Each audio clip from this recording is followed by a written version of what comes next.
Klausykis, naują verslų idėją sugalvojau. Žinai, būna ten prezervatyvai, ten braškių skonio, bananų skonio, šokoladiniai kokie nors. Nu, aš pats, aišku, nebandžiau, bet mama jos pasakojo. Tai aš pagalvojau, kodėl paimti ir nepadaryti, pavyzdžiui, prezervatyvų dešros skonio. Dešros skonio prezervatyvai. Taigi gal juk ne visos mėgsta saldžiai. Kažkaip nepatraukliai skamba. Tokių tikrai nepirkčiau. Taigi tu jokių prezervatyvų nepirktum. Kam tau jie reikalingi? Kad jau prakalbot apie kvapus ir skonius. Kas čia smirda? Ai, gerai, kad priminėjai. Klausyk, gal tu kokį iškamšų meistrą pažįsti? Ne, o jums kam? Tai kam man? Taigi aš nelendas, kad iš manęs iškamšų daryti. Matai, istorija yra tokia. Aš noriu iš kaimyno pirkti sklypą, kurio žemė ribojasi su mano valdom.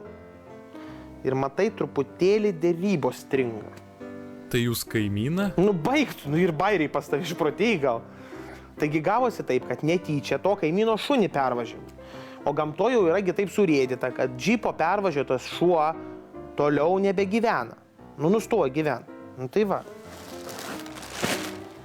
Vežiojasi jau kelinta para pas save mašinai ir nerandu iškamšų meistro jokio. O kodėl norite iš negyvo kaimyno šuns daryti iškamšą? Kodėl? Nes paskui padovanosiu kaimynui. Kad pagazdintumėt? Kad padžiuginčiau.